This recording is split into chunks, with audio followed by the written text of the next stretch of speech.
राधे राधे दोस्तों, आज हम आपको सुनाएंगे एक धोखेबाज बेटा की कहानी। अगर आप हमारे चैनल पर नए हैं तो प्लीज़ हमारे चैनल को सब्सक्राइब करें, वीडियो को लाइक करें और शेयर करें। मीनल मैगी बना रही थी और बड़बड़ा रही थी क्योंकि आज उसके सास ससुर गांव से उनसे मिलने आए थे। मीनल बड़बड़ाती हुई रसोई में कह रही थी, जीना हराम कर दिया है इन लोगों ने। इस घर में नौकरी भी करो और ऊपर से इनकी जी हजूरी भी करो। इससे अच्छा तो वे लोग हैं कि जो बहू को नौकरी करने वाली को सर पर बैठाते हैं और एक ये लोग हैं कि मुंह उठाकर चले आते हैं। मेरे सास ससुर जब देखो चले आएंगे और ये नहीं देखते कि बहू नौकरी करती है, मुझसे ही रसोई का काम करवाएंगे। यहाँ तक कि मेरे पति को तो रत्ती भर भी शर्म नहीं आती। और तभी मीनल का पति राजीव वहाँ आया और बोला, मीनल मैगी ही तो बना रही हो, उस पर भी इतना सुना रही हो। अरे मेरे मम्मी पापा इतनी दूर से आए हैं, कुछ तो खाने को दोगी ही उनको। और कौन सा वो तुमसे 56 भोग मांग रहे हैं। जब मैंने तुमसे कहा था मीनल कि बाहर से कुछ मंगवा देता हूँ तो तुमने बोला कि पैसे क्यों खर्च करने, और अब मैगी बनाने में भी तुम्हें दिक्कत आ रही है। मीनल गुस्से में बोली, सब तुम्हारी वजह से हो रहा है राजीव। जब भी फ़ोन करते हो क्या कहते थे तुम? पापा जी, मम्मी जी, आप लोगों की बहुत याद आ रही है। जैसा बेवकूफ़ बेटा वैसे ही माँ बाप। बेटे ने झूठ मूठ कह दिया और माँ बाप मुंह उठाकर चले आए। एक बात सुन लो राजीव, अपनी माँ से कह दो कि खाना बना कर खा ले, हम बाहर खाना खाने जाएंगे। राजीव कुछ कहता उससे पहले ही मीनल ने आंखें दिखाई और सास ससुर के सामने मैगी रखते हुए बोली, मम्मी जी जल्दी से, ज़्यादा कुछ नहीं बना पाई। आप तो जानती ही हो, आपकी तरह मैं घर में तो बैठी नहीं रहती हूँ। फिर आप लोगों के आने की खबर भी नहीं थी, आप लोग अचानक ही आ गए। अगर आप बुरा ना माने तो रसोई में सब कुछ सामान रखा है, आप लोग रात का खाना बनाकर खा लीजिए, हमें अभी बाहर जाना है। आपको दिक्कत तो नहीं होगी? राजीव बोला, ये तुम कैसी बातें कर रही हो? ये घर रसोई सब माँ के लिए अनजान है। अरे वो कैसे खाना बनाएंगी मीनल? मीना ने राजीव का जो हाथ पीछे खींचा और राजीव चुप हो गया। तो राजीव की माँ बिमला देवी जी बोली, अरे बेटा, रसोई अपना हो या बहू का, सामान तो वहीं होगा ना। तुम चिंता मत करो बहू, मैं खाना बना लूँगी और तुम्हारे पापा को भी खिला दूँगी। तुम लोग बस जल्दी जाना, कितना समय हो गया है तुम्हें भी जी भर के देखे हुए और तुमसे बातें किए हुए। राजीव जैसे ही माँ की तरफ बढ़ा, मीनल ने उसे पीछे खींचते हुए कहा, चलो चलो जी, देर हो रही है, और राजीव को अपने साथ ले गई। रास्ते में मीनल बोली, अपनी माँ से ज़्यादा ही चिपकने की कोशिश मत करना राजीव, और याद रखो 1-2 दिन में यहाँ से चलता करो उन्हें। मुझे फालतू के लोग अपने घर में नहीं चाहिए। बेचारी बिमला जी हर डिब्बे को खोल खोल कर देख रही थी कि कहीं कुछ मिल जाए। जब घर में सामान हो तभी तो मिलेगा। बड़ी मुश्किल से उन्हें दाल और आटा मिला तो उन्होंने दाल और रोटी बनाई, फिर अपने पति को जो उन्होंने खाने को दी। कैलाश बाबू जो बिमला के पति थे और राजीव के पिताजी थे। कैलाश बाबू बोले, यही दिन दिखाने के लिए बिमला तुम मुझे यहाँ ज़बरदस्ती लेकर आई हो? जिसका बेटा बहू दोनों कमाने वाले हों उसे दाल रोटी ही मिलेगी। अभी भी कह रहा हूँ बिमला, यहाँ तुम्हारी दाल नहीं गलने वाली है, क्योंकि तुम्हारी बहू के सामने तुम्हारे बेटे की बिल्कुल नहीं चलती है। तुम ये सोच कर आई हो ना बिमला कि बेटे बहू के साथ थोड़ा दिन जो वक्त बिताओगी, तो मुझे नहीं लगता कि उन लोगों के पास हमारे लिए वक्त है। बिमला जी बोली, नहीं जी, आप ऐसा क्यों सोच रहे हो? गलती तो हमारी ही है कि हम बिना बताए आ गए। दोनों काम काजी तो हैं, हो सकता है ज़्यादातर बाहर खाते हों, घर में राशन कम ही लाते होंगे। कैलाश बाबू बोले, इतना तो समझ में आता है, पर माँ बाप 6 महीने बाद मिले हैं तो क्या बाहर जाकर खाना खाना वो टाल नहीं सकते थे बिमला? तो बिमला बोली, जी आपको कैसे पता चला कि वो लोग बाहर खाना खाने जा रहे हैं? तब कैलाश बाबू बोले, बहू जब हमारे लिए 56 भोग बना रही थी ना और ज़ोर ज़ोर से बातें कर रही थी, तुमने सुना नहीं या फिर अनसुना कर दिया? मुझे सब सुनाई देता है बिमला, और याद रखना बिमला, ये सब मुझे पसंद नहीं है। बिमला जी बोली, अजी अब छोड़ो, अब बच्चों की उम्र है बाहर जाकर खाने की, तो खाने दीजिए ना। कल हम सब मिलकर एक साथ बैठकर खाएंगे। अब चलिए, जो बनाए खा लीजिए और दवाई लेकर आराम कीजिए। सफ़र से आए हैं, थक गए होंगे। रात के करीब 11 बजे राजीव और मीनल लौट कर आए तो माता और पिताजी दोनों उनके इंतज़ार में बैठे हुए थे। जैसे ही बेटे के आने की आहट हुई, उसने माँ ने जाकर झट से दरवाज़ा खोला और बोली, आ गया बेटा राजीव, ठीक से खाना खाया और कुछ खाएगा या? राजीव बोला, नहीं माँ, मैं कुछ नहीं खाऊंगा। आप लोगों ने खाना खाया कि नहीं? बिमला बोली, हाँ बेटा, हमने खा लिया। और अब तुम बताओ, तेरे पापा तेरा कब से इंतज़ार कर रहे थे और अभी अभी सो गए हैं, पर मुझे तुझे देखे बिना कहाँ चैन आता है, तो नींद कहाँ आ पाएगी, इसलिए मैं बैठी थी। मीनल बोली, मम्मी जी, इस उम्र में ज़्यादा देर जागना नहीं चाहिए, और वैसे भी हमारे सोने का टाइम हो गया है, क्योंकि सुबह 9 बजे तक हमें ऑफिस के लिए निकलना होता है। चलो राजीव, सोने चलते हैं, मैं बहुत थक गई हूँ। राजीव बोला, माँ कल बात करता हूँ, आज बहुत रात हो गई है, वैसे भी आप सफ़र से आकर थक गई होंगी, आप भी सो जाइए। और इतना कहकर राजीव अपने कमरे में चला गया। अगले दिन 8 बजने को थे। मीनल बिस्तर से नहीं उठी थी। राजीव उठा और बोला, माँ मैं आप लोगों के लिए चाय बना देता हूँ। कैलाश बाबू बोले, क्या राजीव, घर का सारा काम तुम ही करते हो क्या, बहू कुछ नहीं करती? राजीव बोला, पापा जिस दिन छुट्टी होती है वही तो घर का काम करती है और उसे समय नहीं मिलता। बिमला जी बोली, बेटा रात में बहू कह रही थी कि 9 बजे तक तुम्हें निकलना है, फिर नाश्ता कब करोगे? राजीव बोला, माँ ब्रेड और अंडा फ्रीज में होगा। तभी मीनल कमरे से निकली और बोली, मम्मी जी या तो नौकरी करूँगी या घर संभालूंगी, दोनों एक साथ कैसे कर पाऊँगी। दोपहर में हम वहाँ कैंटीन में दाल चावल रोटी सब खा लेते हैं। मैंने कुछ सब्जी और सामान का ऑर्डर कर दिया है, वो थोड़ी देर में आता होगा। आज ब्रेड और अंडे से काम चला लीजिए, फिर जो मन में आए बनाकर खा लेना। बिमला जी ने फटाफट कुछ चीज़ों को इकट्ठा किया और सबके लिए चाय के साथ पोहे बनाए।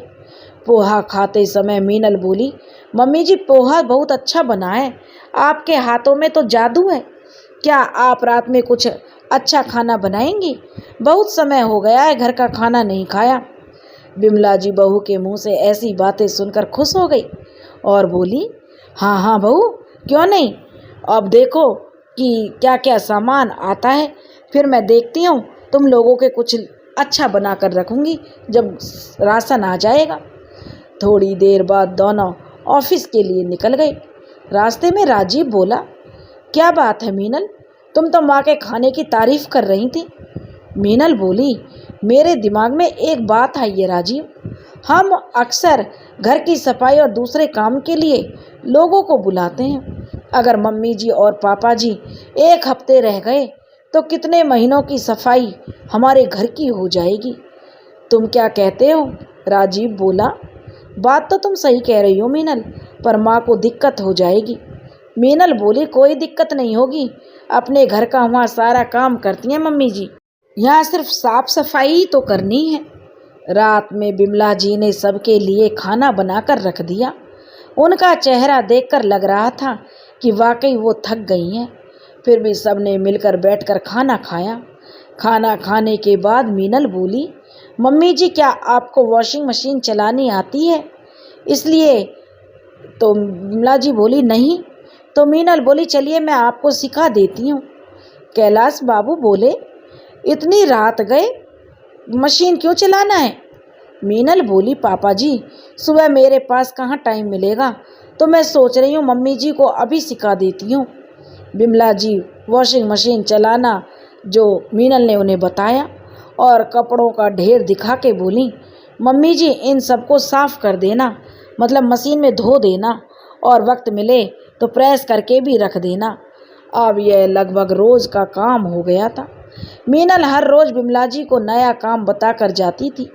किसी दिन पूरी रसोई की सफाई, किसी दिन अलमारी की सफाई, यहाँ तक कि उसने टॉयलेट और बाथरूम भी बिमला जी से साफ करवाना शुरू कर दिया। देखते ही देखते एक हफ्ता बीत गया और पूरा घर चमकने लगा। अगले दिन मीनल की छुट्टी थी। जैसे ही बिमला जी सुबह बिस्तर से उठने लगी, कैलाश बाबू बोले, अरे बिमला, आज तो बहू की छुट्टी है, कम से कम आज तो आराम कर लो। बिमला जी ने वही किया। 9 बज गए। बिमला जी और कैलाश बाबू को चाय की तलब उठने लगी। आखिरकार बिमला को रसोई में जाना ही पड़ा। चाय बनाकर दोनों पीते हुए बातें करने लगे। उधर से मीनल आई और बोली, हद होती है हर चीज़ की मम्मी जी, एक कप चाय भी बनाकर देने वाला कोई नहीं है। खाने के लिए इतने सारे लोग हैं पर चाय बनाने वाला कोई नहीं। तभी दरवाजे पर घंटी बजी। पेपर वाला पेपर देकर गया। तभी मीनल ने देखा कि बिजली का बिल भी टेबल पर रखा हुआ है। बिल हाथ में लेकर उसके पास गई और बोली, पापा जी, ये क्या नया झमेला शुरू कर दिया? हमें तो टाइम ही नहीं मिलता, फिर आपने अखबार लेना शुरू कर दिया। और ये देखिए बिजली का बिल कितना आया है। आप लोग दिन भर टीवी देखते रहते हैं या आपका घर नहीं है कि टीवी को रेडियो बना लिया? बिमला जी मीनल से बोली, बहू, नाश्ता क्या बनेगा और आज का नाश्ता क्या तुम बनाओगी? मीनल का गुस्सा तो जो बहुत बढ़ गया। वह बोली, हद होती है मम्मी जी, दिन भर के खाने की बात ही होती रहती है। अरे इतना राशन जो मैंने एक हफ्ते पहले मंगवाया था वो हमारा कम से कम 3 महीने चलता था। आप लोग अगर यहाँ कुछ दिन और ठहर गए तो मुझे तो लगता है हमारी कमाई तो राशन में ही ख़त्म हो जाएगी। ब्रेड अंडा खाइए और सब्जी ख़त्म मत कीजिए, कल मुझे ऑफिस भी जाना है। फिर मीनल बोली, अरे अब मैं ऑफिस ब्रेड अंडा तो लेकर नहीं जा सकती, अब नाश्ता बना दीजिए मम्मी जी और मेरे ब्रेड में बटर अच्छे से लगाना। इतना कहकर मीनल जो चली गई अपने कमरे में। सब नाश्ता करने लगे क्योंकि बिमला देवी ने सबके लिए नाश्ता बना दिया। कैलाश बाबू को बिमला जी ने 4 ब्रेड दिए तो मीनल बोली, पापा जी थोड़ा कम खाया कीजिए, एक हफ्ते में लगता है आपकी चर्बी बढ़ने लगी है। कैलाश बाबू राजीव की तरफ देखने लगे तो राजीव बोला, पापा सही कह रही है मीनल, बटर आपके उम्र के लोगों के लिए अच्छा नहीं है। वैसे भी घर पर कौन सा हम बटर खाते हैं। आप तो कह रहे थे कि हफ्ते बाद चाचा जी के बेटे का मुंडन है, तो आपको कब जाना है पिताजी बता दीजिए, मैं टिकट करवा दूंगा। कैलाश बाबू बोले, हाँ हाँ बेटा, यहाँ से चला जाना ही ठीक रहेगा, बस मुझे थोड़े पैसे चाहिए, जो भी लाया था तुम्हारे घर का सामान लाने में ख़त्म हो गया। मीनल बोली, पापा जी क्या आपके बेटे का घर आपका नहीं है, फिर पैसे क्यों जोड़ रहे हैं आप? तो राजीव बोला, पापा जी अभी तो मेरे पास भी कैश ज़्यादा नहीं है, ऐसा कीजिए पास में ही बैंक है, वहाँ चलकर पैसे निकाल लीजिए, पासबुक तो आप साथ लेकर चलते हैं ना। इतना कहकर राजीव मीनल को इशारा करते हुए अपने पिता को बैंक लेकर गया। और रास्ते में कैलाश बाबू बोले, बेटा तुम्हारी शादी को 3 साल हो गया है, अब तो परिवार बढ़ा लो, पता नहीं हम आज तो हैं कल नहीं होंगे। राजीव बोला, पापा अब आपसे क्या छुपाना, मुंबई में मकान बहुत महंगा मिलता है, फिर बच्चे को लेकर हम किराए के मकान में कितना भटकते रहेंगे। कैलाश बाबू बोले, एक घर ले लो बेटा। तो राजीव बोला, आपसे क्या छुपाना पापा जी, अब मैं इतने पैसे कहाँ से लाऊंगा। हाँ कोई मदद मिल जाती तो कुछ लोन लेकर घर भी ले लेता। मैं आपसे ये बोलना तो चाहता था पर फिर मैंने सोचा आप परेशान हो जाएंगे। बेटे की परेशानी देखकर कैलाश बाबू बोले, ऐसा करो बेटा, मैं बैंक से अपने नाम पर कुछ लोन ले लेता हूँ, कुछ पैसे मैं तुम्हारे अकाउंट में ट्रांसफ़र कर देता हूँ। अब तो राजीव की खुशी का ठिकाना नहीं रहा। उसने कहा, पापा जी हम जिस घर में रह रहे हैं वो घर कैसा है? कैलाश बाबू बोले, अच्छा है पर छोटा है। राजीव बोला, पापा जी मुंबई में 2 कमरे का घर भी महंगा पड़ता है, पर आप कहते हैं तो ले ही लेता हूँ।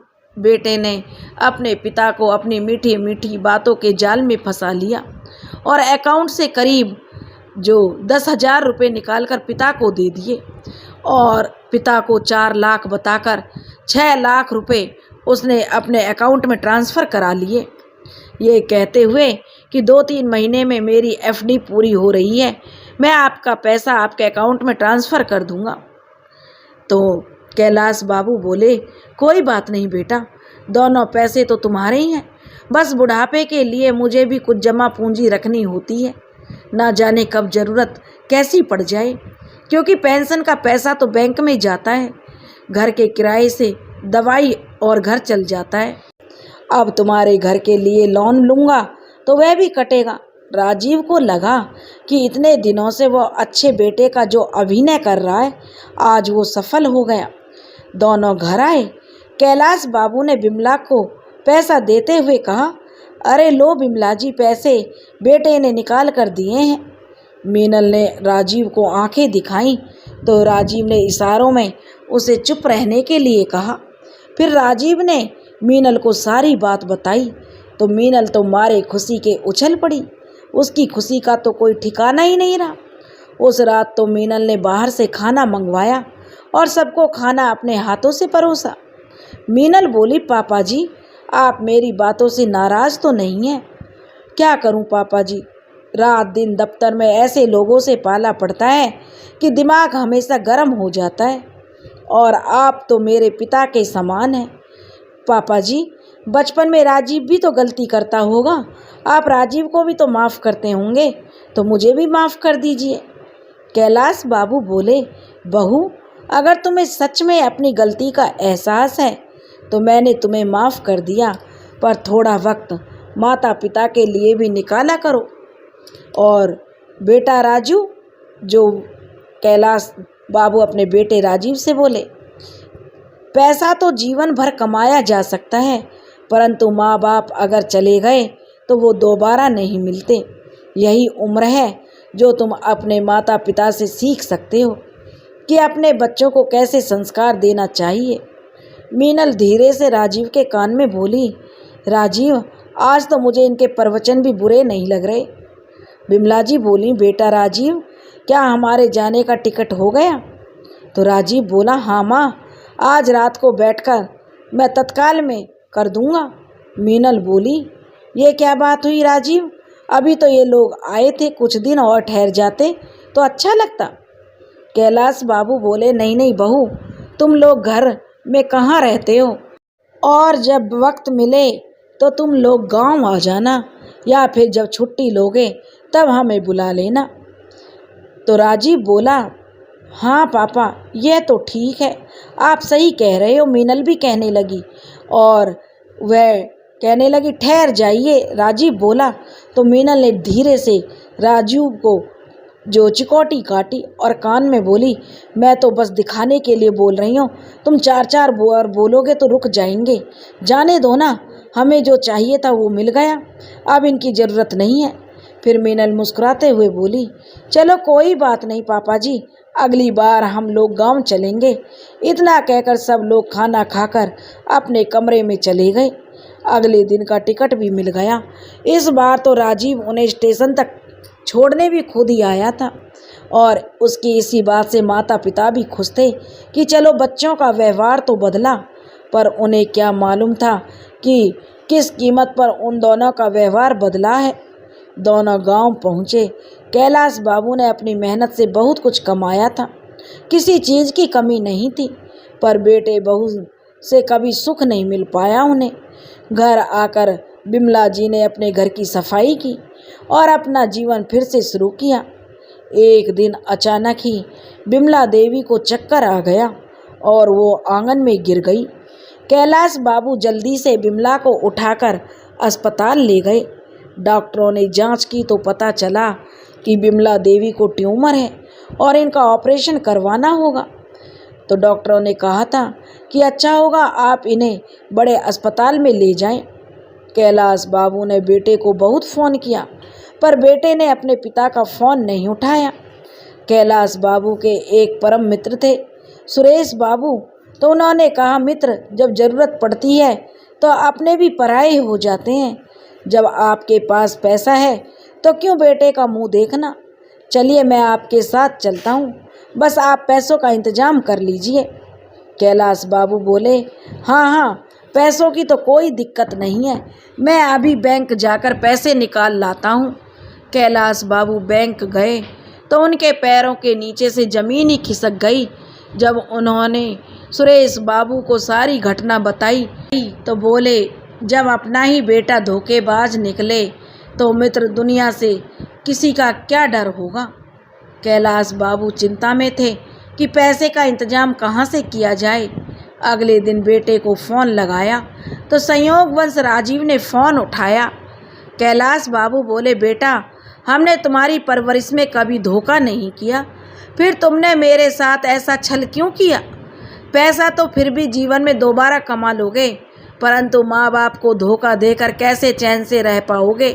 तुम्हारी माँ की हालत इस समय बहुत ख़राब है और मेरे बैंक में कुछ पैसे नहीं हैं कि मैं जो उनका कुछ इलाज करा पाऊँ। तुमने यह सब कहाँ से सीखा बेटा?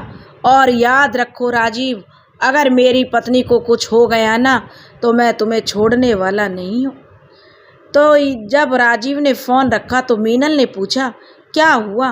तो राजीव कहने लगा, मैं तो कहता हूँ इन बूढ़ों से जितनी जल्दी मुक्ति मिल जाए उतना अच्छा है। चलो छोड़ो, अब मैं उनकी गीदड़ भभकियों से डरने वाला नहीं हूँ। इतना कहकर वो आराम से फिर से अपनी ज़िंदगी जीने लगा।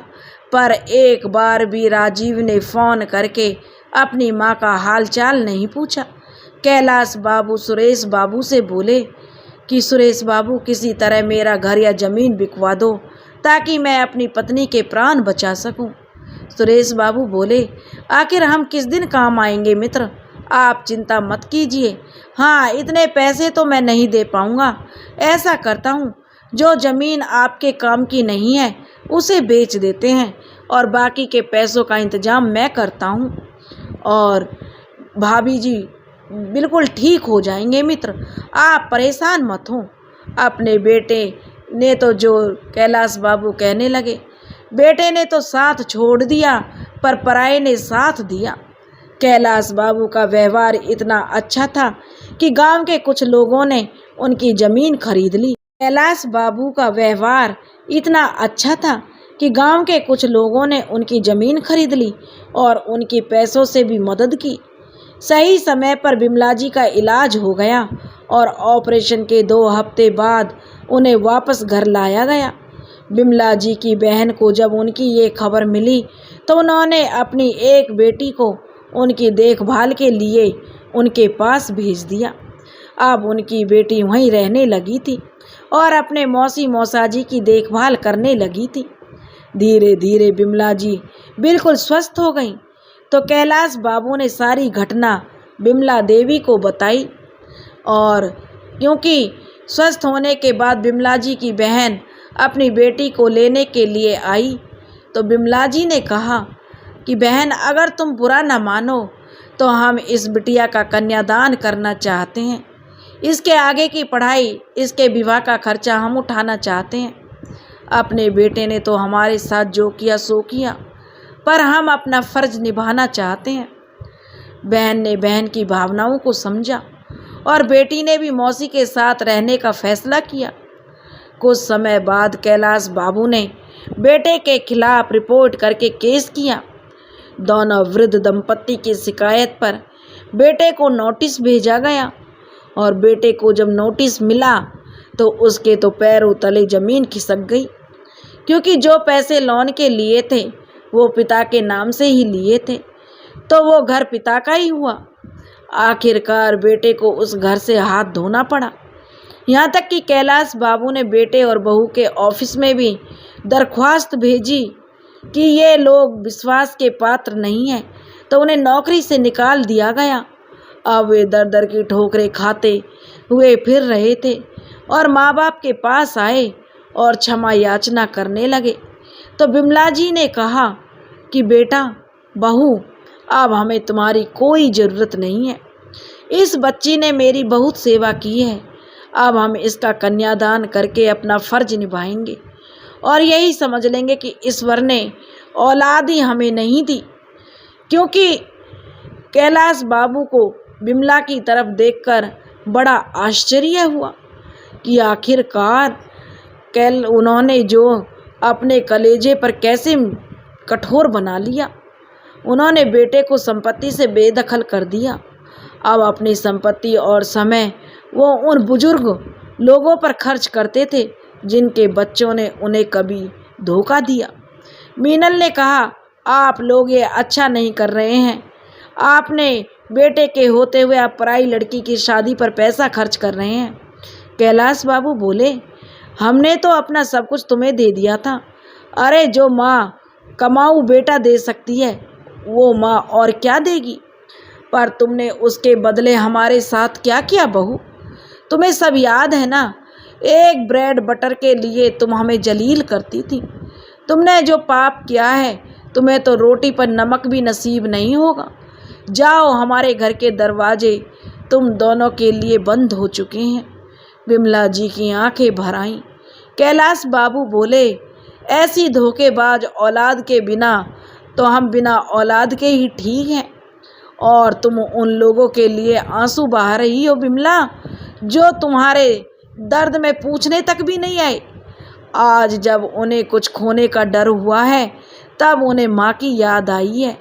मैं तो कहता हूँ विमला, हर माँ को एक समय के बाद अपने मन पर पत्थर रख लेना चाहिए ताकि वह चाहकर भी बच्चे अपनी माँ के मन को दुख ना पहुँचा सकें। समय बीता और जो विमला देवी और कैलाश बाबू ने बिटिया का कन्यादान किया। अब उसी घर में दोनों आराम से रहते हैं। आस पड़ोस के वृद्ध लोगों की मदद किया करते थे। देखते ही देखते कैलाश जी की ख्याति प्रसिद्धि फैलने लगी, क्योंकि अब वो अपने सारे पैसे वृद्ध दंपतियों पर खर्च करते थे जिन्हें उनके बच्चे बेहाल छोड़ जाते थे। ये कहाँ का इंसाफ है? बेटा चाहे जो करे उसे माफ़ी मिल जानी चाहिए। और उसी धोखेबाज बेटे के लिए अगर माता पिता कठोर कदम उठाते हैं तो समाज के लिए गलत हो जाते हैं। आपको क्या लगता है, कैलाश बाबू का निर्णय सही था या गलत? हमें कमेंट्स करके ज़रूर बताएं। और अगर आपको कहानी पसंद आई हो तो प्लीज़ वीडियो को लाइक करें और शेयर करें, चैनल को सब्सक्राइब करें। राधे राधे।